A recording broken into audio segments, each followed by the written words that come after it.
मैं प्रमोद जैन अपने YouTube channel A1 master classes पर आपका स्वागत करता हूं। दोस्तों आइए आज हम कक्षा 10 के 21 फरवरी 2023 को हुए प्रश्न पत्र को हल करते हैं। जैसे कि पहला प्रश्न इसमें दिया हुआ है, आपका ऑब्जेक्टिव क्वेश्चन है। तो इसमें पहला क्वेश्चन दिया है, कौन सह अभाज्य संख्याओं का युग्म है। तो सह अभाज्य संख्या वे होती हैं जिनमें केवल एक मासा हो, यानी मासा इनका केवल एक आना चाहिए। तो इनका मासा केवल एक आ रहा है। 18 और 25 का मासा एक आएगा, 5 और 15 का 5 आ जाएगा, 31 93 का 31 आ जाएगा, 7 और 21 का 7 आ जाएगा। इस वजह से इनके मासा आ रहे हैं अन्य एक के अलावा, तो ये नहीं होंगे। केवल ये वाला जो है इनका मासा एक होगा, तो ये वाला सही है। 144 के अभाज्य गुणनखंड में अभाज्य गुणनखंड की घातों का योग है। तो अभाज्य गुणनखंड करने हैं आपको 144।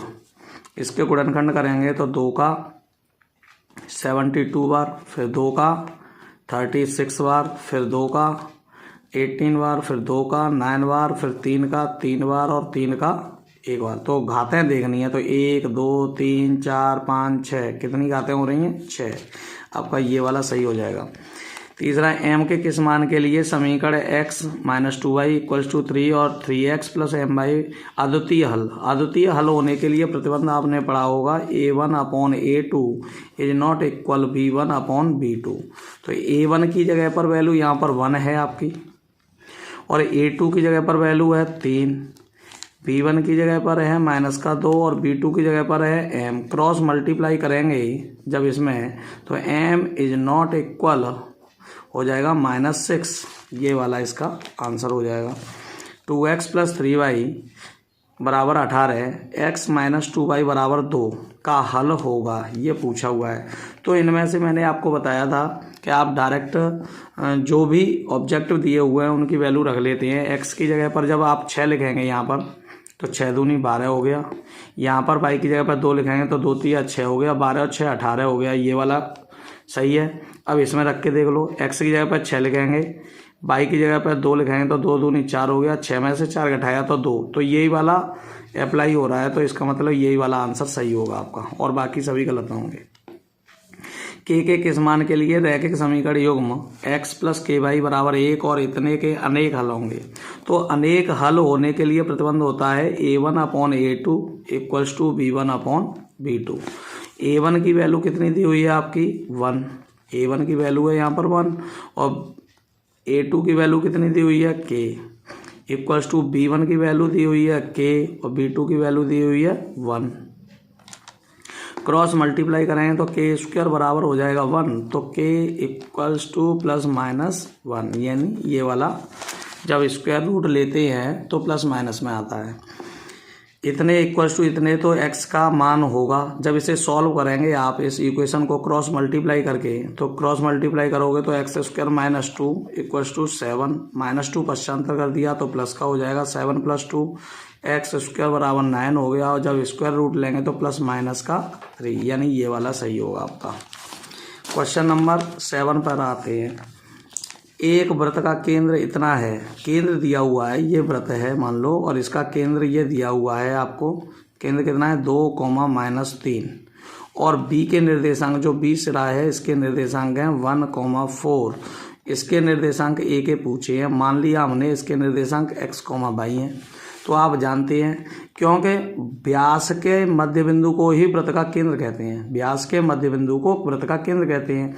तो मध्य बिंदु के निर्देशांक यानी 2, -3 = x1 + x2/2 y1 + y2/2।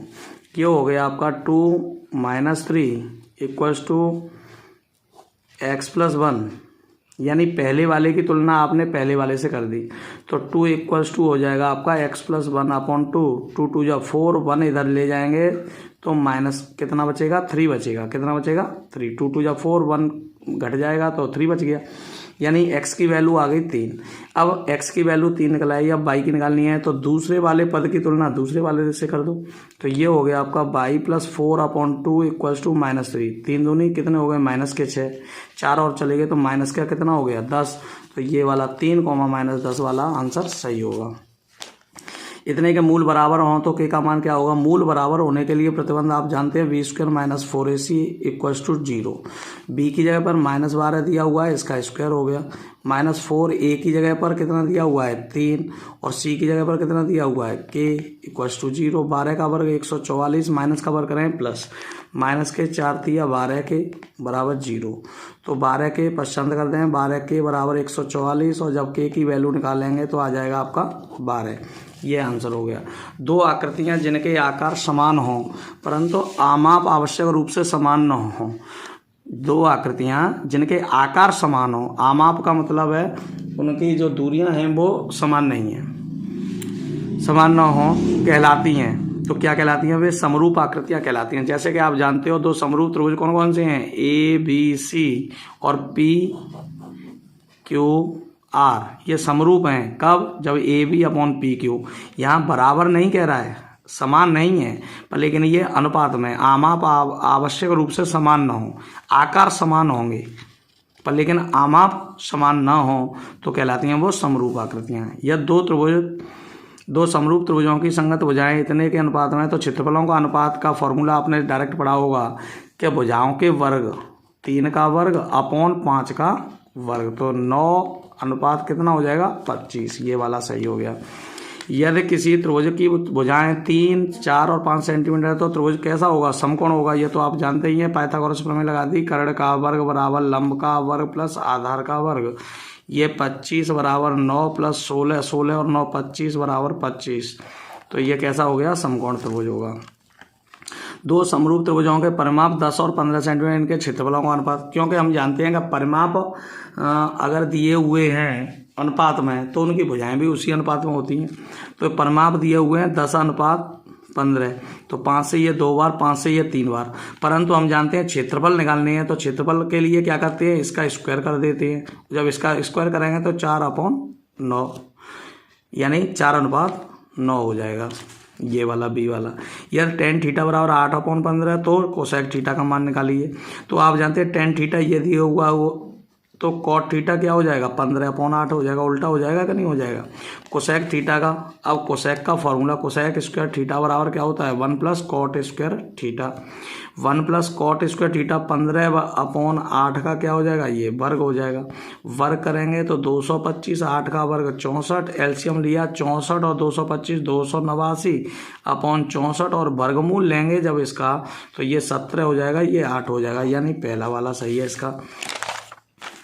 अगला क्वेश्चन सॉल्व करते हैं हम। क्वेश्चन नंबर 14, 2 cos 3 थीटा = 1 दिया हुआ है। 2 cos 3 थीटा, तो cos 3 थीटा बराबर निकालेंगे, जब आप cos 3 थीटा बराबर निकालेंगे तो 2 का इधर डिवाइड लग जाएगा 1/2। और cos कितने का मान होता है 1/2, cos 60 का होता है। तो 3 थीटा बराबर कितना हो गया 60, तो थीटा बराबर कितना हो जाएगा 20, तो इसका ये 20 हो गया सही। दो वृत्तों की परिधियों में 3:2 का अनुपात है तो उनके क्षेत्रफलों में, अब हम जानते हैं परिधियां क्या होती हैं 2πr1 और दूसरे की हो गई 2πr2। तो इनमें अनुपात दिया है 2π से 2π कैंसिल हो गया, तो त्रिज्याओं में अनुपात भी 3:2 होगा। क्षेत्रफलों का अनुपात पूछा है, क्षेत्रफलों का πr1 square upon πr2 square, पाई से पाई कैंसिल हो गया। r1/r2 का होल स्क्वायर लिख सकते हैं इसे हम, और r1/r2 हमने पहले से ही 3/2 निकाल ली है। इसका वर्ग करेंगे तो कितना हो जाएगा 9/4 यानी 9:4 हो जाएगा इसका। अगला क्वेश्चन, यदि एक समान त्रिज्या r के दो अर्धगोलों को उनके आधारों से जोड़ा जाता है तो इस नए बने ठोस का वक्र पृष्ठीय क्षेत्रफल क्या होगा। तो जब एक समान त्रिज्या के गोलों को जब सीधे सीधे इस तरह से मिलाओगे तो ये बीच वाला जो तल होगा वो तो रहेगा ही नहीं, बस केवल एक इधर वाला तल रहेगा और एक इधर वाला तल रहेगा। तो इसका मतलब क्या है, उसका वक्र पृष्ठ हो गया। और वक्र पृष्ठ क्या होता है गोले का 4πr² होता है। निम्नलिखित में से कौन केंद्रीय प्रवृत्ति की माप नहीं है। देखो माध्य होता है, माध्यिका होता है, बहुलक होता है, ये केंद्रीय प्रवृत्ति के माप है। केवल नहीं है तो कौन सा नहीं, मानक विचलन नहीं है, तो यही वाला सही आंसर होगा, बाकी सभी गलत हो जाएंगे क्योंकि नहीं पूछा है उसने। 1 से 9 तक की प्राकृतिक संख्याओं का समांतर माध्य क्या होगा। 1 से 9 तक की संख्याओं का समांतर माध्य निकालना है। समांतर माध्य निकालने के लिए 1 + 2 + 3 + ... 9 तक और अपॉन में कितनी है टोटल संख्या 9।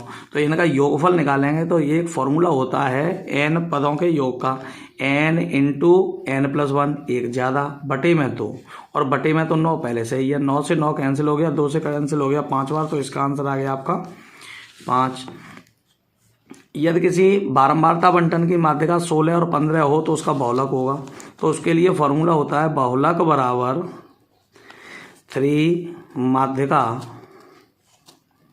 -2 इंटू माध्य। तो बहुलक निकालना है 3 गुणा माध्यिका का मान दिया हुआ है आपका 16 -2 इंटू माध्य का मान दिया हुआ है 15। 16 तिया 48 -15 दूनी 30 और घटा दिए तो बच गए कितने 18, यानी बी वाला पार्ट सही है आपका। ये प्रथम 10 प्राकृत संख्याओं की माध्यिका होगी। प्रथम 10 प्राकृत संख्याओं की माध्यिका निकालनी है। माध्यिका निकालने के लिए क्योंकि 10 संख्याएं दी हुई हैं और 10 कैसी संख्या होती है, सम संख्या है। 10 कैसी है, सम संख्या। और सम संख्या यदि दी गई होती हैं तो उनके फॉर्मूला होता है माध्यिका निकालने का n/2वां पद प्लस n/2 प्लस 1वां पद अपॉन 2। n/2 यानी 10/2वां पद यानी 5वां पद, और 5 से अगला पद तो 6वां पद अपॉन 2। 5वां पद कितना है हमारा 5 होगा 1 से 10 तक के लिए, और 6वां पद कितना होगा 6/2, यानी 11 में 2 का भाग देंगे तो 5.5, यानी ये वाला सही है। अब हम इससे आगे के क्वेश्चन पर आते हैं। ये तो हुए आपके विकल्प। विकल्प के बाद में खंड ब सेक्शन ब दिया हुआ है। इसमें दिया हुआ है पहला क्वेश्चन सेक्शन ब में आपका क, पहले का क। सिद्ध कीजिए 5 + √3 एक अपरिमेय संख्या है। सिद्ध करना है तो जो भी संख्या अपरिमेय सिद्ध करनी होती है या परिमेय सिद्ध करनी होती है हम उसे मान के चलते हैं। माना 5 + √3 एक परिमेय संख्या है। अब आप जानते हो 5 + √3 परिमेय संख्या है, तो परिमेय संख्या का मतलब क्या होता है P/Q के रूप में परिमेय संख्या।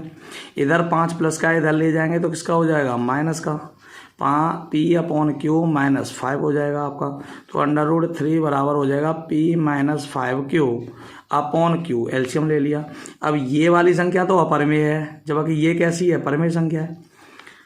चूंकि ये संख्या कैसी है अपरिमेय और ये कैसी है परिमेय, तो चूंकि हम जानते हैं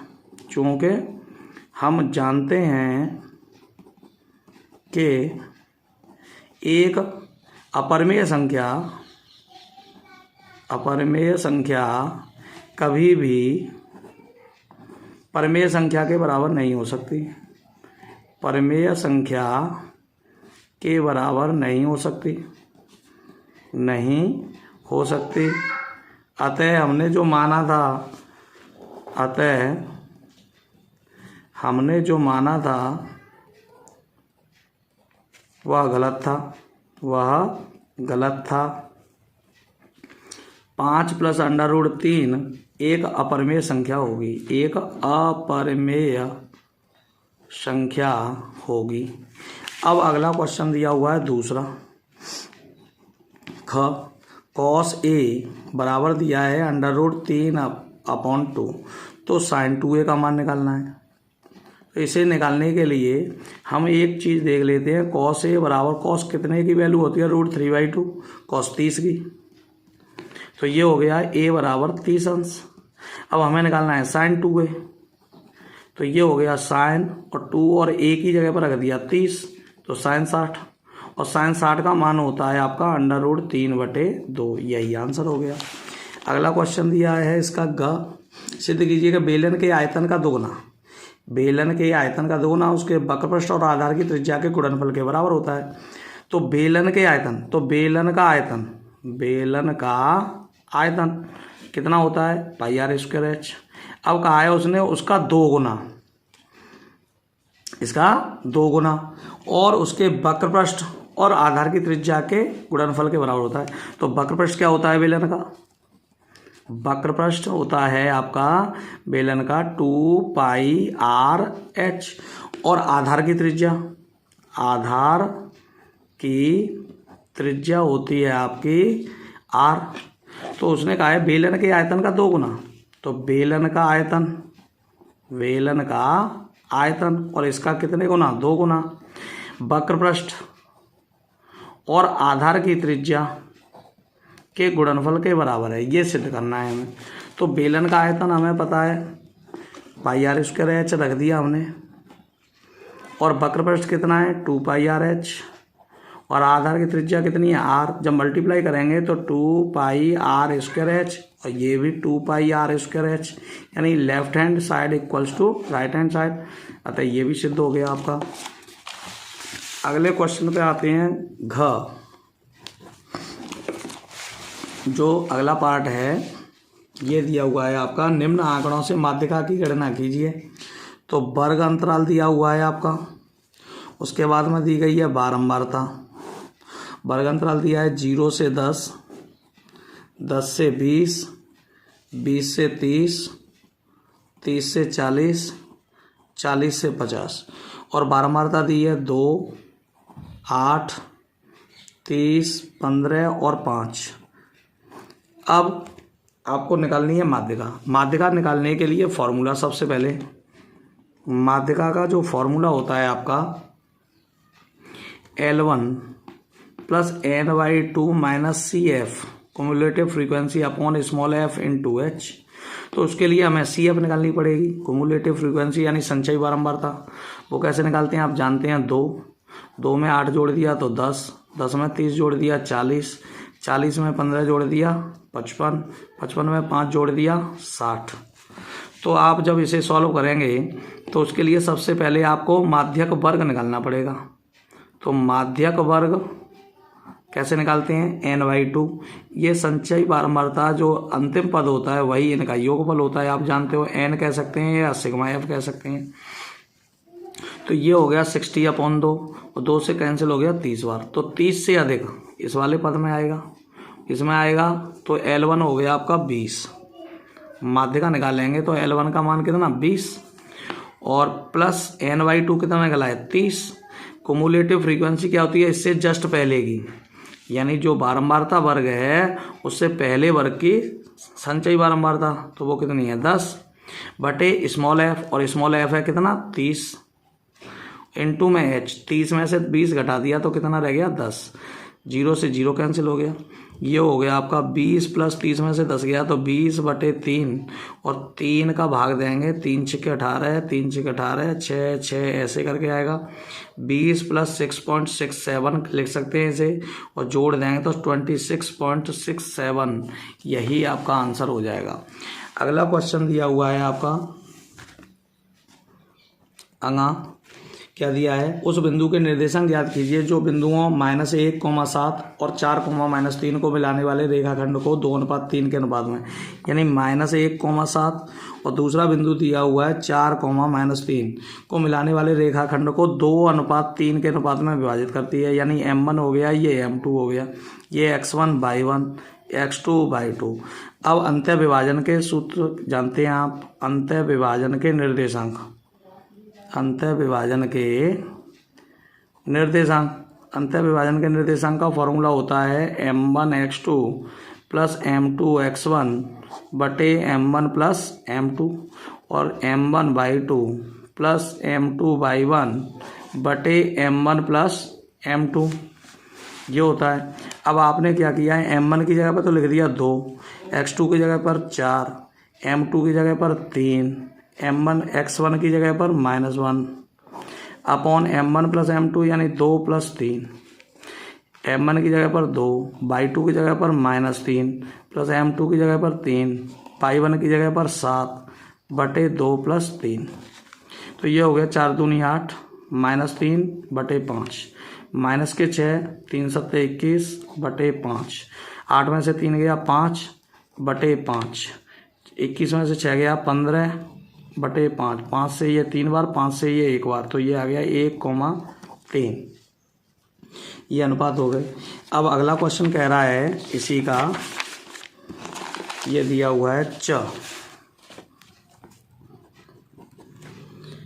के किस मान के लिए k-1, k, -1, और दूसरा दिया है 2,1 और तीसरा दिया है 4,5, एक ही रेखा पर होंगे, यानी के का मान निकालना है हमें जिसके लिए ये तीनों एक ही रेखा पर हों।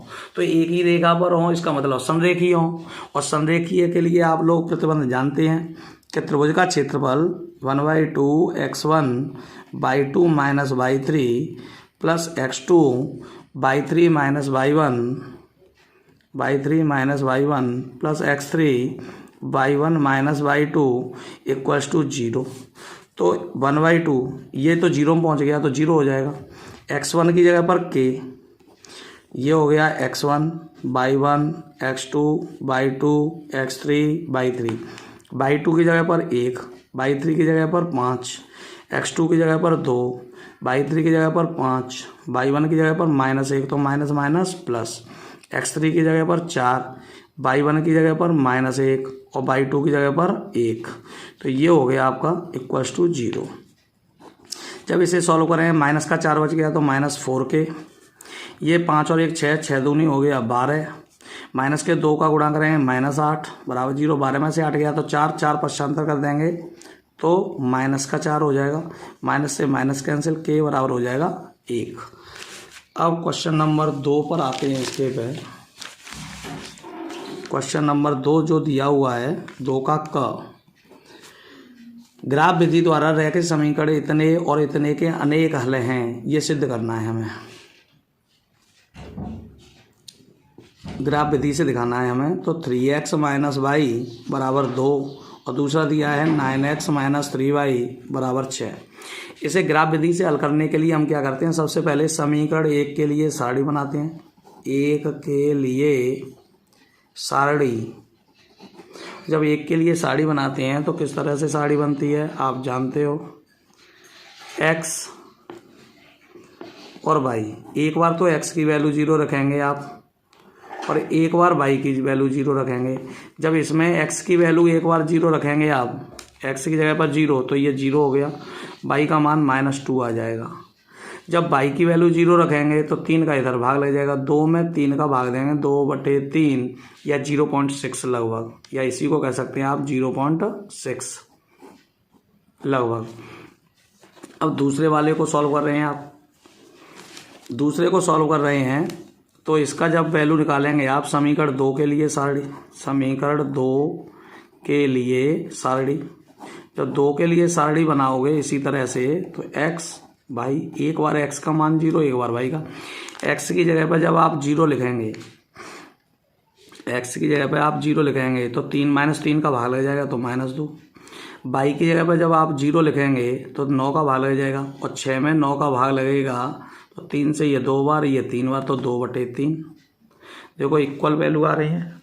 इसके बाद पॉइंट कितने आए 0, -2 और 2/3, 0।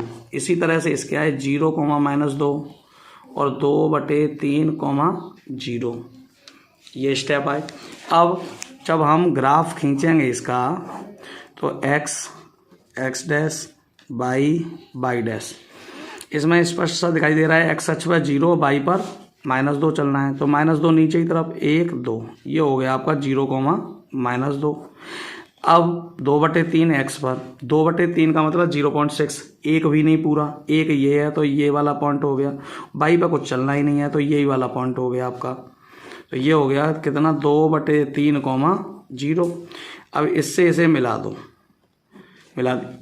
अब दूसरे का भी ग्राफ खींचेंगे तो इसके ऊपर ही आएगा भाई, पॉइंट तो यही है, जब इसके ऊपर ही आएगा, जब इसके ऊपर ही आ रहा है, जब ग्राफ दोनों एक दूसरे के ऊपर आते हैं रेखा है तो इसका मतलब इसके अनेक हल है। अतः क्योंकि ये प्रत्येक बिंदु पर काट रही हैं, अतः दिए गए निकाय के, दिए गए समीकरण निकाय के समीकरणों के अनेक हल होंगे, अनेक हल होंगे। अगर एक जगह पर काट रहे होते तो अद्वितीय हल होता, अगर ये पूरे एक दूसरे पर गुजर रहे हैं तो अनेक हल होंगे। अगर ये कहीं भी नहीं काट रहे होते या समांतर होती दोनों रेखाएं तो इनके कोई भी हल नहीं होता। अब इसका अगला क्वेश्चन है आपका ख। ख दिया हुआ है 2 अंकों से बनी किसी संख्या के अंकों का योग 9 है, अंकों का योग 9 है। यदि संख्या के अंक उलट दिए जाएं तो नई बनने वाली संख्या मूल संख्या से 27 अधिक होगी। ये संख्या ज्ञात कीजिए। 2 अंकों से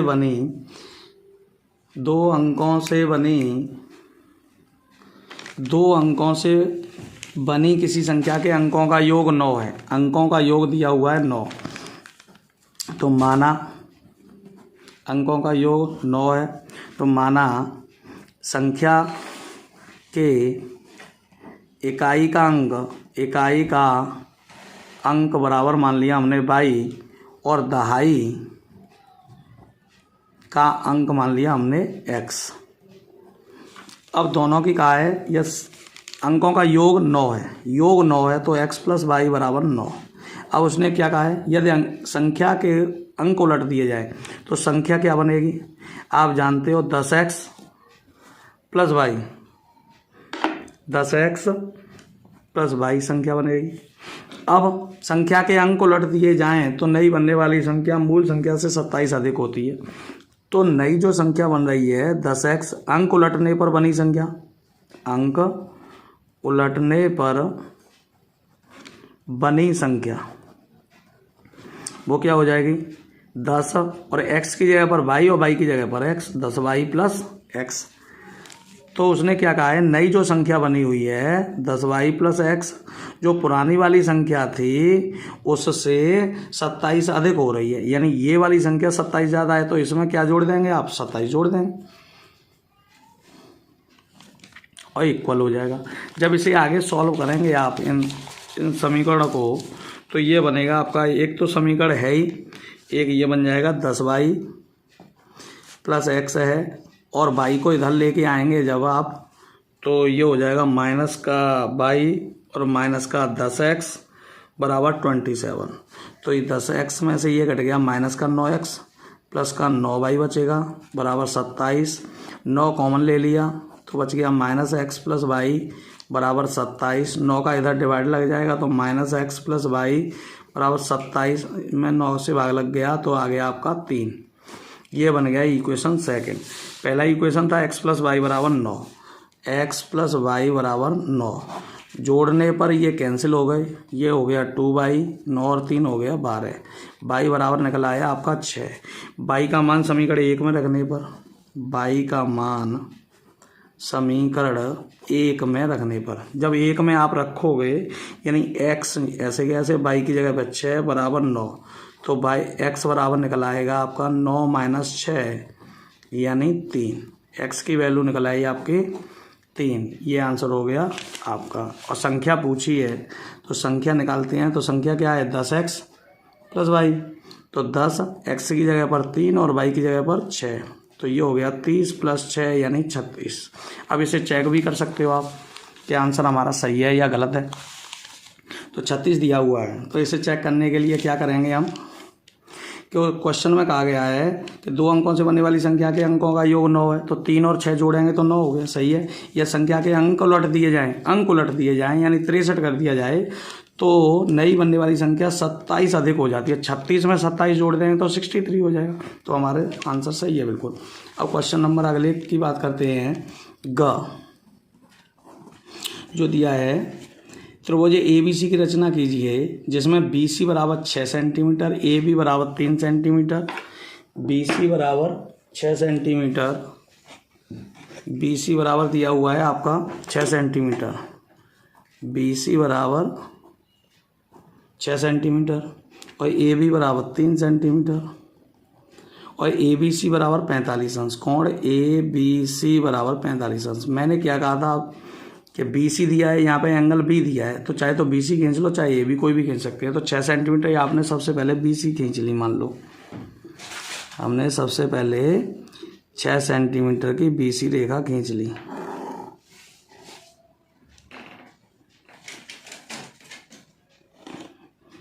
छः सेंटीमीटर की BC रेखा खींच ली। अब उसने क्या कहा है कि B पर जो एंगल बना है वो 45 का बना है, और B पर एंगल 45 का किस तरह से बनाते हैं आप जानते ही हो। सबसे पहले हमने क्या किया,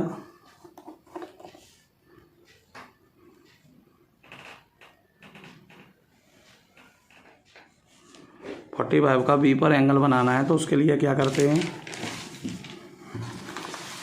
बी पर एक चाप लगाते हैं हम।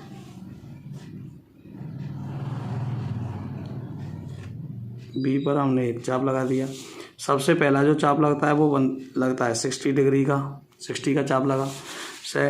अब 60 का लगा है तो इसके बीच में होता है 30, तो 30 का निकालने के लिए आप सबसे पहले एक चाप ये लगाया, एक चाप आपने ये लगाया।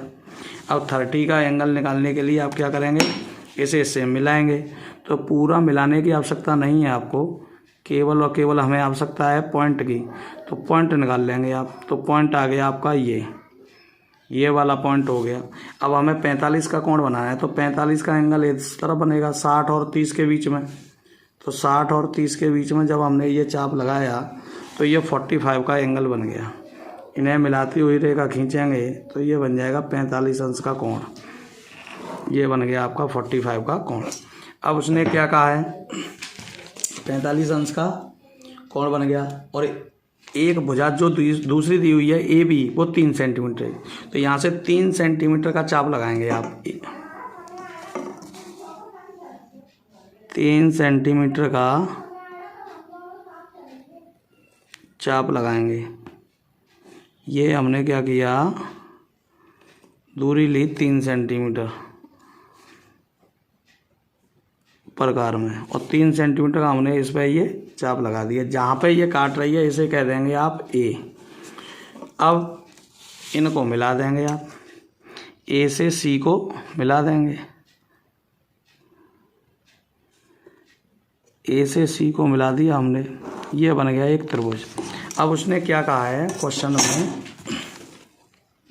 ये तो त्रिभुज की रचना हो गई, इसकी संगत भुजाएं त्रिभुज एबीसी की भुजाओं की 3/4 हों और इसकी संगत भुजाएं 3/4 हों। कितनी होनी चाहिए, 3/4। अब मैंने ये बताया था कि नीचे की संख्या देखते हैं, हर में कितना दिया हुआ है 4, तो 3/4 हों तो इसका मतलब इसके अंदर बनेगा। तो आप सबसे पहले तो इसमें एक न्यून कोण बनाती हुई हमने एक रेखा खींच दी नीचे की तरफ ये। अब नीचे 4 दिया हुआ है तो इसके 4 बराबर भाग करेंगे, 4 चाप लगाएंगे इसमें, 1 4 बराबर चाप लगाएंगे आप। जैसे आपने पहला चाप लगा दिया 1, फिर दूसरा चाप लगा दिया आपने 2, तीसरा चाप लगा दिया और एक चौथा चाप। इस तरह से आपने जो है 4 चाप लगा दिए।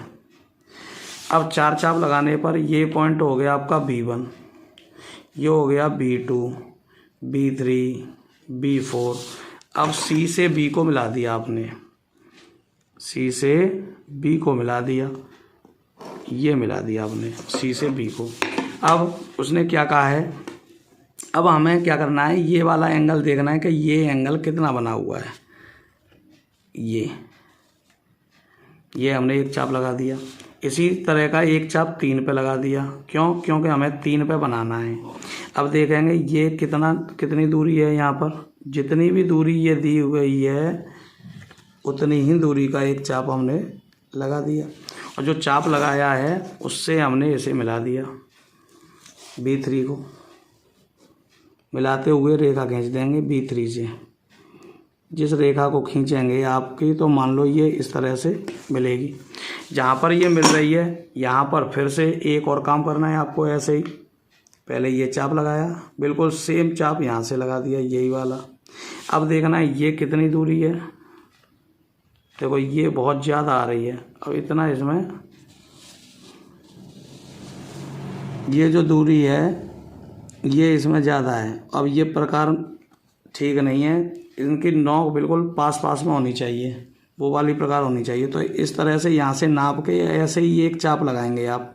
जैसे मान लो ये थोड़ा सा ज़्यादा है, हमने यहाँ से लिया है तो ऐसे ही यहाँ से लगवा ले लिया, तो ये ऐसे करके चाप लगाएंगे, यहाँ से ही चाप लगाएंगे। और इस वाले बिंदु को जहाँ पर ये काट रहा है C' पर, इससे मिलाती हुई रेखा खींच देंगे आप। तो ये आपका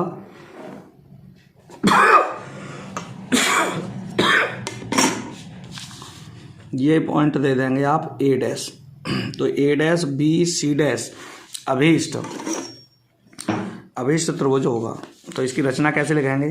सर्वप्रथम हमने बी सी रेखा 6 सेंटीमीटर की खींची, बी को केंद्र मानते हुए बी पर 45 अंश का कोण बनाते हुए एक रेखा खींची और बी को केंद्र मानकर 3 सेंटीमीटर प्रकार में दूरी लेकर एक चाप लगाया जो ए पर काटता है। ए से सी को मिलाया, बी पर नीचे की तरफ न्यून कोण बनाती हुई एक रेखा खींची, इसके 4 बराबर भाग किए। चौथे भाग B4 से C को मिलाया, B4 पर जितना एंगल बन रहा है उतना ही एंगल बनाते हुए B3 पर एक रेखा खींची जो BC को C डैश पर काटती है। C पर जितना एंगल बन रहा है उतना ही एंगल C डैश पर बनाते हुए एक रेखा खींची जो AB को A डैश पर काटती है। अतः A dash B C dash दिए गए त्रिभुज का 3/4 भाग होगा। अगला क्वेश्चन लेते हैं हम। अगला क्वेश्चन दिया हुआ है आपका, चित्र में यदि BD परपेंडिकुलर, क्वेश्चन नंबर घ, BD परपेंडिकुलर AC तथा CE परपेंडिकुलर AB, तो सिद्ध कीजिए त्रिभुज AEC सर्वांगसम त्रिभुज ADB। ये सिद्ध करना है हमें, जो चित्र दिया हुआ है उसमें। चित्र ये है आपका, इस तरह से आपका चित्र जो दिया हुआ है ये दिया है। ये बिंदु F है, ये D है, ये 90 डिग्री का एंगल है, समकोण है। ये भी एंगल 90 डिग्री है, ये E है, ये B है, ये C और ये A। तो हमें समरूप त्रिभुज सिद्ध करने हैं। तो समरूप कौन कौन से? एक तो AEC यानी ये वाला, दूसरा ADB, तो ADB यानी ये वाला, दोनों समरूप करने हैं। तो उसके लिए हमने क्या, दोनों त्रिभुजों में त्रिभुज ACAE कह लो या AEC में त्रिभुज AEC तथा त्रिभुज ADB में जब AEC में चलेंगे, AEC और त्रिभुज ADB में जब इनमें चलेंगे तो हमें एक पॉइंट स्पष्ट दिखाई दे रहा है। एंगल ADB बराबर एंगल AEC। तो ये एक तो एंगल हो गया, ये 90 डिग्री का कोण है, तो इस वजह से ये बराबर हो गया। इस वाले त्रिभुज की बात कर रहे हैं हम और इस वाले त्रिभुज की बात कर रहे हैं, ठीक है। और दूसरा ये एंगल है, ये वाला एंगल तो दोनों में है। एंगल DAB इक्वल कौन सा? दूसरे में CAE। क्योंकि कैसे हैं? उभयनिष्ठ कोण, यानी एक ही कोण है, उभयनिष्ठ कोण है। तो ये दोनों बराबर हो गए। जब दो एंगल बराबर हो गए तो तीसरा एंगल ऑटोमेटिक ही बराबर होता है, ये हम जानते हैं, क्योंकि त्रिभुज के तीनों कोणों का योगफल 180 अंश होता है। तो कोण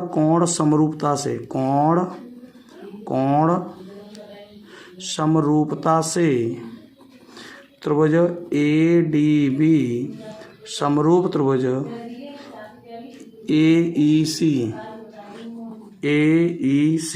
यही आपको सिद्ध करना है। अब इससे अगला क्वेश्चन करेंगे हम।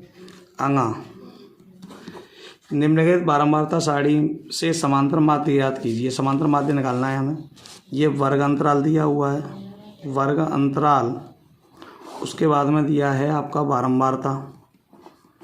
तो वर्ग अंतराल दिया है 0 से 10, 10 से 20, 20 से 30, 30 से 40, 40 से 50। बारंबारता है 5, 12, 25, 10 और 8, ये दी हुई है। अब हमें इसका समांतर माध्य निकालना है। तो समांतर माध्य निकालने के लिए सबसे पहले हम मध्यमान निकालते हैं। मध्यमान कैसे निकालते हैं? 0 और 10, 10 हो गया, 2 का भाग देंगे तो 5 आ जाएगा। 10 और 20 कितना हो गया 30, 2 का भाग देंगे तो 15 आ जाएगा। तो 10 का अंतराल है तो 10 जोड़ते चले जाओ, 5, 15 और 10, 25 और 10, 35 और 10, 45। ये हो गया आपका x और ये हो गया आपका f। अब निकालते हैं f into x. f into x दोनों का मल्टीप्लाई कर दो, 5 25, 12 का 15 गुणा करें, 15 दूनी 30, हासिल 3, 15 और 3 18, 25 का 25 में 625, 35 का 10 में 350 और 45 का 8 में तो 8 पंजे 40, हासिल 4, 8 चौ 32 और 4 36।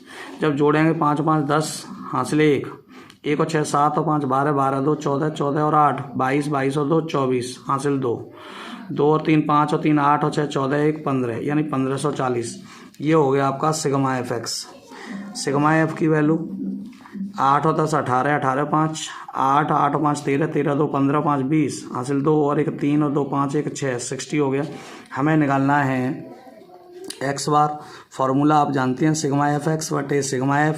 सिग्मा एफ एक्स का मान 1540 बटे 60, 1 0 से 0 कैंसिल, 6 दूनी 12, 34, 6 पंजे 30, 4 बच गया 40 और 6 6 36, 36 बचा कितना 4 40, 6 6 36। ऐसे करके ये आंसर आएगा। तो इसे लिख सकते हैं आप 25.67। ये आंसर हो गया आपका। अगला क्वेश्चन है आपका च वर्ग अंतराल और दिया हुआ है बारंबारता। वर्ग अंतराल दिया है आपका 1 से 3, फिर 3 से 5, 5 से 7, 7 से 9, 9 से 11। ये वर्ग अंतराल दिया है। बारंबारता दी है आपकी 7, 8, 2, 2 और 1। आपको निकालना है बहुलक। बहुलक के लिए सबसे पहले हम देखते हैं बहुलक वर्ग। तो बहुलक वर्ग सबसे बड़ी बारंबारता 8 है। इसे कहेंगे आप F1। इससे ऊपर वाले को कहेंगे F0, नीचे वाले को कहेंगे F2। इसके लिए ये हो गया आपका L1। अब फॉर्मूला होता है बहुलक के लिए, बहुलक बराबर L1 plus F1 minus F0 बटे 2F1 minus F0 minus F2 into H।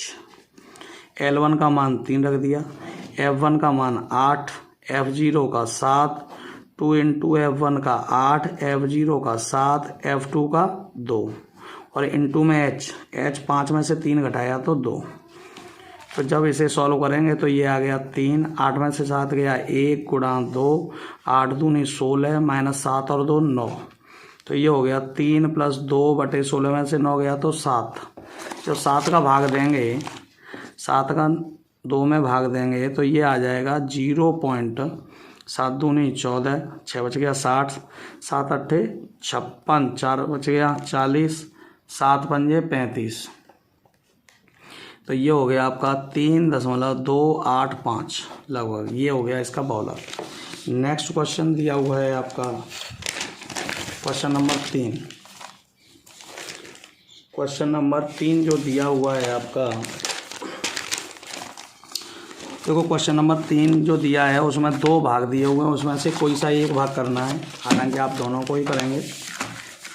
ये दिया हुआ है आपका क्वेश्चन नंबर 3।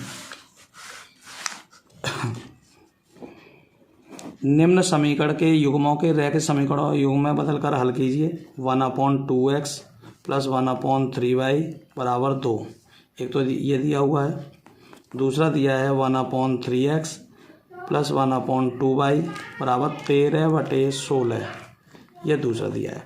तो इसके लिए हमने माना 1/x बराबर a और 1/y बराबर b। 1/x की जगह पर जब a मानेंगे आप तो ये हो जाएगा 1/2a, ये हो जाएगा 1/3b बराबर 2। जब इसका एलसीएम लेंगे तो आ गया 6, ये हो गया 2 से 3 बार तो 3a प्लस 2b बराबर 2, 6 दूनी 12 यानी 3a प्लस 2b बराबर 12। पहला एक इक्वेशन तो ये हो गया। इसी तरह से दूसरे वाले में जब वैल्यू रखेंगे आप तो 1/3a हो जाएगा यहाँ पर, यहाँ 1/2b हो जाएगा बराबर 13/16। जब इसका एलसीएम लेंगे आप तो 6 आएगा। तो ये हो गया आपका 2a + 3b बराबर 13/16। 6 का ऊपर गुणा हो जाएगा तो ये हो गया 2a + 3b बराबर 13 × 6/16। 2 से ये 3 बार और 2 से ये 8 बार, तो ये हो गया 39/8। 2a + 3b बराबर 39/8। जब ये हो गया तो उसके बाद में ये दूसरा इक्वेशन बन गया। दोनों को हल करना है तो इसके लिए इसमें 3 का गुणा कर दिया, इसमें 2 का। 3 × 9a + 3 दूनी 6b 12 तिया 36। 2 का इसमें करेंगे तो 4a + 6b और 2 का गुणा करेंगे 2 से ये 4 बार कट जाएगा तो 39/4। जब घटाने पर घटाएंगे तो ये चिन्ह माइनस, ये भी माइनस, ये भी माइनस, ये कैंसिल। 9 में से 4 गया तो 5a। इसे घटाएंगे तो 36 - 39/4। 36 का 4 × 24 हासिल 2, 4 × 12 2, 14 144 - 39/4 5a। ये हो गया आपका 5a = 14 में से 9 गया तो कितना बचा 5, यहाँ हो गया 4। 105/4। 5 का इधर डिवाइड लग जाएगा तो a बराबर 105/4 और 5 का और डिवाइड लगेगा तो 5 से ये 21 बार, तो ये आया 21/4 a का मान। परंतु हमने 1/x बराबर माना है a, तो 1/x बराबर a की जगह पर आपने 21/4 रख दिया। तो x की वैल्यू निकालेंगे तो ये भी पलट जाएगा, तो x बराबर हो जाएगा 4/21। x का मान ये निकल आया। इसी तरह से आपको y का निकालना है तो a का मान हमने समीकरण 3 में रख दिया। a का मान समीकरण 3 में रखने पर जब 3 में रखेंगे तो ये 3 और a की जगह पर कितना है, a की जगह पर दिया हुआ है 21/4 + 2b बराबर 12। तो 2b बराबर निकालेंगे तो ये 12 - 21 दिया 63/4। 12 चौका 48 - 63/4। ये बच गया माइनस का, 13 में से 8 गया तो 5, या 5 हो गया 15/4 और b बराबर निकालेंगे 2 का और भाग लग जाएगा तो -15/8। b की वैल्यू निकली, पर लेकिन ये b की वैल्यू नहीं है, ये क्या माना था 1/y = -15/8। तो y बराबर हो गया -8/15। ये y का मान निकल आया। अगला क्वेश्चन जो दिया हुआ है आपका, 2 वर्गों के क्षेत्रफलों का योग 117 वर्ग मीटर है। यदि उनके परिमापों का अंतर 12 मीटर हो तो दोनों वर्गों की भुजाएं ज्ञात कीजिए। माना अथवा में जो दूसरा क्वेश्चन है, माना पहले वर्ग की भुजा बराबर a1 और दूसरे वर्ग की भुजा बराबर a2। अब 2 वर्गों के क्षेत्रफलों का योग, तो क्षेत्रफल क्या होता है a1, पहले वर्ग का क्षेत्रफल हो गया a1², दूसरे वर्ग का हो गया a2²। दोनों का योग 117 वर्ग मीटर है, पहला इक्वेशन। यदि उनके परिमापों का अंतर, पहले वर्ग का परिमाप 4a1, दूसरे वर्ग का परिमाप 4a2 और अंतर का मतलब माइनस बराबर दिया हुआ है 12। 4 इसमें से कॉमन ले लिया, a1 - a2 बराबर हो गया आपका 12। तो a1 - a2 बराबर 12/4, यानी 4 से ये 3 बार, a1 - a2 बराबर आ गया 3। ये आंसर निकल के आया आपका a1 - a2 की वैल्यू 3। अब दोनों पक्षों का कर दिया हमने वर्ग, या तो वर्ग करके हल कर लो या फिर दूसरा और भी तरीके हैं। जैसे मान लो हमने इसका दोनों पक्षों का कर दिया वर्ग, या a1 का इससे मान निकाल लिया आपने। a1 बराबर निकाला 3 + a2। a1 का मान समीकरण 1 में रखने पर, a1 का मान समीकरण 1 में रखने पर, तो यहाँ पर रख दिया आपने 3 + a2 और इसका स्क्वायर प्लस a2 का स्क्वायर बराबर 117। a² + b² प्लस 2ab, 3 दूनी 6a2 प्लस a2 का स्क्वायर बराबर 117। a2 का स्क्वायर एक ये रहा, तो 2a2 का स्क्वायर प्लस 6a2 प्लस 9, 117 इधर लाए तो माइनस के इक्वल्स टू 0। जब इसे और आगे सॉल्व करेंगे तो ये हो गया आपका 2a2 का स्क्वायर प्लस 6a2, 117 में से 9 गया तो माइनस का 108, इसमें से 2 कॉमन आ गया तो a2 का स्क्वायर प्लस 3a2 माइनस 54। तो ये 2 का इधर डिवाइड कर दें तो 0 में चला गया, तो ये हो गया a2 का square plus 3a2 minus 54 equals to 0।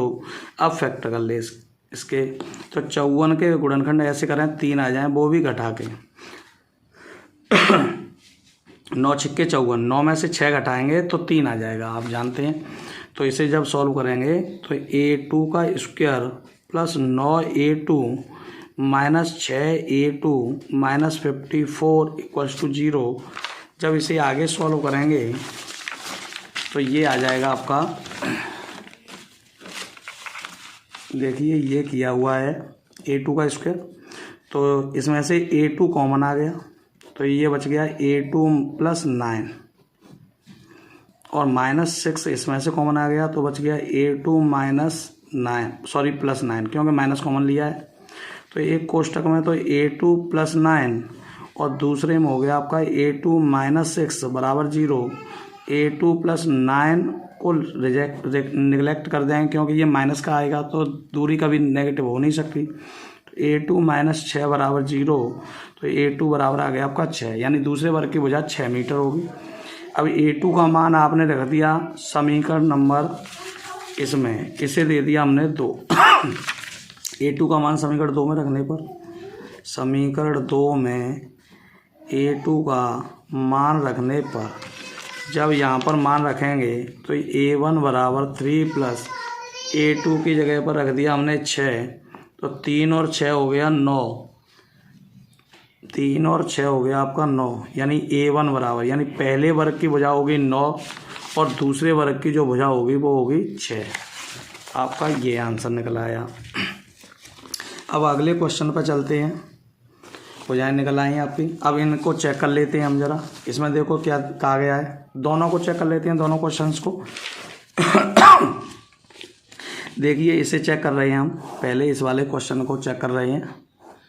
हमने जो वैल्यू निकाली है उसी से 1/2 और x की वैल्यू कितने निकाली है हमने निकाली है 4/21, तो यहाँ 4 रख दिया और 21 ऊपर रख दिया। ठीक है बेटा, बटे में पलट के पहुँच गया, प्लस 1/3 और बाई की जगह पर कितना निकाला है हमने -8/15, माइनस का 8 हो गया और 15 ऊपर पहुँच गया। जब इसे सॉल्व करेंगे तो 21/8 और ये हो गया माइनस का 3 से ये 5 बार 5/8, 21 में से 5 घट गया तो 16/8 और 8 का भाग 2 बार, तो ये 2 ही दिया हुआ है पहले इक्वेशन में, तो इसका मतलब हमारा राइट है। और दूसरे में भी रख के देख लो राइट आएगा, तो यानी हमारा आंसर सही है। अब इस वाले को चेक करते हैं कि हमारा सही है या गलत है। तो देखिए दूसरे वाले क्वेश्चन का आंसर कैसे देखेंगे कि सही है कि गलत है। क्वेश्चन में क्या कहा गया है, क्वेश्चन में कहा है 2 वर्गों के क्षेत्रफलों का योग, तो पहले का वर्ग 6 का वर्ग हो गया 36, इसका वर्ग हो गया 9 नाम 81, योग करेंगे तो 117 आ गया, यही कहा है उसने। सेकंड स्टेप कहा है उसने अंतर, परिमापों का अंतर, पहले का परिमाप 9 चौका 36 और इसका 6 छिंग 36, नहीं 6 चौका 24, घटाने पर अंतर कितना आ रहा है 12, तो ये भी सही है, यानी हमारे दोनों ही आंसर सही है। अब अगला क्वेश्चन जो दिया हुआ है हाइट एंड डिस्टेंस यानी ऊंचाई दूरी का, देखिए क्वेश्चन नंबर 4। क्वेश्चन नंबर 4 दिया हुआ है 60 मीटर ऊंची एक मीनार की चोटी से एक मकान की छत, एक ये मीनार है 60 मीटर ऊंची, मीनार की चोटी से एक मकान की छत, तो मकान छोटा होगा, तो ये मान लिया मकान है, मकान की छत, ये मकान की छत हो गई, तथा आधार के अवनमन कोण 45 और 60 है।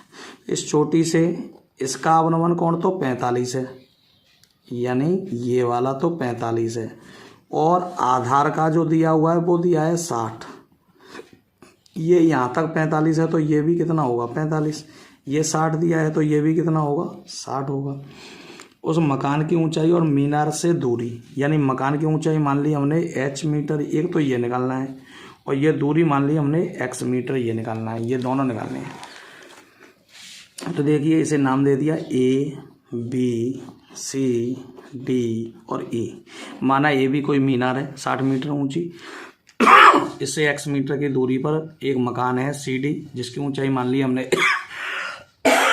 h मीटर है। इसके मीनार के शीर्ष से 45 अंश के अवनमन कोण पर इसकी छत का अवनमन कोण 45 अंश है, तो ये वाला 45 हो गया। और इसका जो आधार का अवनमन कोण है वो 60 डिग्री है, तो ये 60 डिग्री हो गया। जब इसे सॉल्व करेंगे आप तो त्रिभुज ए, ये x है तो ये भी क्या होगा x होगा। तो त्रिभुज ADB में जब इसमें चलेंगे और जो मानना होता है उसे लिख देते हैं। माना मकान की ऊंचाई बराबर h मीटर और मीनार से मकान की दूरी बराबर x मीटर है। त्रिभुज ADB में जब ADB में चलेंगे तो tan 60 लंब हो गया आपका 60, आधार हो गया x। tan 60 का मान आप जानते हैं √3, 60/x, क्रॉस मल्टीप्लाई करेंगे तो x बराबर 60/√3। ऊपर नीचे √3 का क्या कर दिया गुणा और भाग। जब गुणा भाग करेंगे √3 का ये हो गया 60/√3, ये हो गया 3 और 3 से कट गया ये 20 बार, तो ये आया 20/√3, या फिर √3 का मान रखेंगे तो 1.732 और गुणा करेंगे तो 0, 2 दूनी 4, 2 तिया 6, 2 सत्ते 14, 2 एकम 2 और 1 3, 3 अंक बाद दशमलव लगा दिया तो ये 34.64 मीटर हो जाएगा इनके बीच की दूरी। अब मकान की ऊंचाई निकालनी है। त्रिभुज ACE में, त्रिभुज देखिए ACE में टोटल 60 है और ये h है तो ये भी h होगी। जब ये h होगी तो ये कितनी रह गई 60 माइनस h, ये इतनी रह जाएगी। तो त्रिभुज ACE में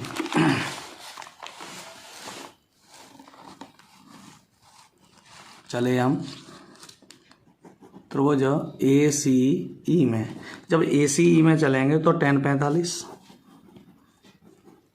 बराबर लंब कितना है 60 माइनस h बटे आधार कितना है x। tan 45 का मान आप जानते हैं 1 होता है, 60 माइनस h बटे x के क्रॉस मल्टीप्लाई करेंगे तो x बराबर 60 माइनस h इधर ले आए। x का मान हम निकाल चुके हैं 20/√3, x का मान रख दिया हमने 20/√3 बराबर 60 माइनस h इधर ले जाएंगे तो प्लस का h हो जाएगा, 60 इसे इधर ले गए तो 20/√3, इसमें से 20 कॉमन ले सकते हैं तो ये बचेगा 20 दिया 60, 3 माइनस √3, या तो इसके रूप में लिख दो या √3 का मान रख के सॉल्व कर लो। अब दूसरा क्वेश्चन इसी का अथवा में जो दिया हुआ है, दूसरा क्वेश्चन है आपका एक 80 मीटर चौड़ी सड़क के दोनों ओर, मान लिया हमने ये 80 मीटर चौड़ी कोई सड़क है, यहाँ से यहाँ तक 80 मीटर चौड़ी एक सड़क के दोनों ओर आमने सामने समान ऊंचाई वाले 2 खंभे लगे हैं। जितने ऊंचाई का ये खंभा है उतने ऊंचाई का ये वाला खंभा है, खंभे लगे हैं। इन दोनों के खंभों के बीच सड़क के एक बिंदु से खंभों के शिखर के उन्नयन कोण 60 और 30 अंश है।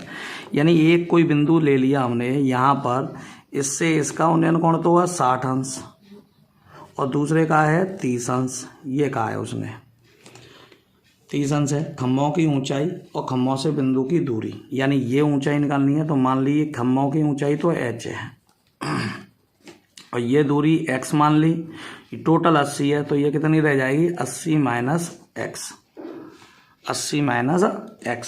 इन्हें नाम दे दिया हमने A B C D और इस बिंदु को नाम दे दिया E। तो त्रिभुज ABE में, त्रिभुज ABE में जब ABE में चलेंगे तो tan 60 बराबर लंब कितना हो गया h और आधार हो गया x। tan 60 का मान √3 h बटे x, क्रॉस मल्टीप्लाई करेंगे तो h बराबर √3x, पहला इक्वेशन। अब चले दूसरे त्रिभुज में, त्रिभुज CED में, त्रिभुज CED में जब इसमें चलेंगे तो tan 30 बराबर लंब कितना है h, आधार है 80 माइनस x, tan 30 का मान 1/√3 बराबर h upon 80 minus x। h की वैल्यू यहाँ पर रख सकते हैं आप √3x, h का मान रख दिया हमने यहाँ पर। h का मान जब रखेंगे √3x बटे 80 माइनस x, क्रॉस मल्टीप्लाई करेंगे तो 80 माइनस x बराबर √3 का करेंगे 3x, x इधर ले गए, 80 बराबर 3x प्लस x, तो ये हो गया 4x। x की वैल्यू निकालेंगे तो ये आ जाएगा आपका 20 मीटर, यानी 20 मीटर, यानी जो बिंदु है वो पहले खंभे से दूरी 20 मीटर की होगी। अब x का मान निकल आया तो x का मान समीकरण 1 में रखने पर, x का मान समीकरण 1 में रखने पर जब 1 में रखेंगे तो h यानी खंभे की ऊंचाई आ जाएगी √3 इंटू 20, यानी इसे लिख सकते हैं 20 √3 मीटर, या 20 इंटू √3 का मान रख दिया और गुणा करेंगे तो जो अभी आया था आपका 20 का गुणा करेंगे 1 0, 2 दूरी 4, 2 3 6, 2 7 14, 2 1 2 1 3, यानी 34.64 मीटर हो जाएगा। अब इससे अगला क्वेश्चन है आपका, और ये लास्ट क्वेश्चन बचा है आपका, मैंने अथवा वगैरह सभी क्वेश्चन आपको करा दिए हैं। एक लास्ट क्वेश्चन है ये क्वेश्चन नंबर 5। 3 मीटर व्यास के एक कुएं को 14 मीटर की गहराई तक खोदा जाता है। व्यास कितना दिया हुआ है 3 मीटर, 2r बराबर 3 मीटर, तो r बराबर हो गया 3/2 मीटर, और 14 मीटर गहराई तक, यानी h बराबर 14 मीटर गहराई तक खोदा जाता है। इससे निकली हुई मिट्टी को कुएं के चारों ओर 4 मीटर चौड़ी वृत्ताकार वलय बनाते हुए समान रूप से फैलाकर एक प्रकार का बांध बनाया जाता है। इस बांध की ऊंचाई ज्ञात करनी है। तो देखिए जरा ध्यान से समझिए, मान लो ये कुआं है, ये कुआं खोदा जा रहा है और इसके चारों तरफ 4 मीटर चौड़ाई की, 4 मीटर चौड़ाई की है। अब ये 1.5 मीटर है, ये 1.5 मीटर, यानी यहाँ से यहाँ तक जो वो है वो 1.5 मीटर, यानी जो कुएं के लिए है कुएं के लिए ये है। पर लेकिन जो बाहर जो चबूतरा बनाया जा रहा है कुएं के चारों तरफ बांध जो बनाया जा रहा है, तो बांध के लिए यानी त्रिज्या जो कैपिटल R होगी वो 1.5, तो ये और 4 मीटर चौड़ाई तक बढ़ रही है तो 5.5 मीटर हो जाएगा इसकी त्रिज्या। इसकी आपको ऊंचाई निकालनी है, कितनी ऊंचाई तक बनेगा ये तो भाई कुएं से जो मिट्टी निकल रही है उसी को तो फैला रहे हैं, तो कुएं से निकली मिट्टी का आयतन बराबर बांध के मिट्टी का आयतन। तो कुएं से निकली मिट्टी का आयतन बराबर बांध में लगी मिट्टी का आयतन, बांध में लगी मिट्टी का आयतन। कुएं से मिट्टी निकल रही है तो क्योंकि कुआं क्या है, एक बेलन है, और बेलन का आयतन क्या होता है, बेलन का आयतन होता है आपका πr²h, तो हमने लगा दिया इधर πr²h। और बांध में लगी मिट्टी का आयतन, तो देखो बाहर भी एक बेलन है एक अंदर बेलन है, तो बाहर के बेलन के आयतन में से अंदर के बेलन का आयतन घटा दो तो ये बीच वाले भाग का आयतन बच जाएगा। तो वही लगा दिया हमने, बाहर वाले का लगा दिया पाई R² माइनस अंदर वाले का πr² लगाएंगे, स्मॉल h नहीं लगाएंगे। क्यों? क्योंकि ऊंचाई तो समान रहेगी उस बांध की। तो हमने क्या किया, पाई इधर से कॉमन ले लिया, पाई कॉमन लिया तो बच गया R² minus small r² into h, भी कॉमन ले लिया, पाई से पाई कैंसिल। स्मॉल r का मान दिया हुआ है आपको 1.5 का स्क्वायर, स्मॉल h का मान दिया हुआ है 14, कैपिटल R का मान दिया हुआ है 5.5 इसका स्क्वायर, स्मॉल r का 1.5 इसका स्क्वायर इंटू h। 1.5 का स्क्वायर होता है 2.25 इंटू 14, ये a² माइनस b², एक कोष्टक में तो a प्लस b और एक में हो गया आपका a minus b into h। तो ये हो गया 2.25 इंटू 14 बराबर, ये जोड़ेंगे तो 7.0, ये हो गया घटाएंगे तो 4।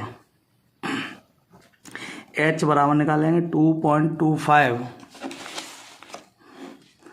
इंटू 14/7 इंटू 4, तो 7 से ये कैंसिल हो गया 2 बार, 2 से ये कैंसिल हो गया 2 बार, इसका भाग देंगे तो 1.125 मीटर ऊंचाई तक ये बांध बनेगा। इसके बाद में एक क्वेश्चन और लास्ट बचता है अथवा में, जो अथवा में दिया हुआ है आपका, एक खोखला गोला जिसका आंतरिक एवं बाह्य व्यास क्रमशः 4 और 8 सेंटीमीटर है। आंतरिक व्यास 4 सेंटीमीटर यानी 2 स्मॉल आर, तो स्मॉल आर बराबर 2 सेंटीमीटर, और बाह्य व्यास 8 सेंटीमीटर यानी 2 कैपिटल आर बराबर 8 सेंटीमीटर, तो कैपिटल आर बराबर 4 सेंटीमीटर को पिघलाकर एक शंकु जिसके आधार का व्यास, अब एक शंकु बनाया जा रहा है इससे, ये गोला है वो भी खोखला गोला है ये, और ये क्या है, ये शंकु बनाया जा रहा है।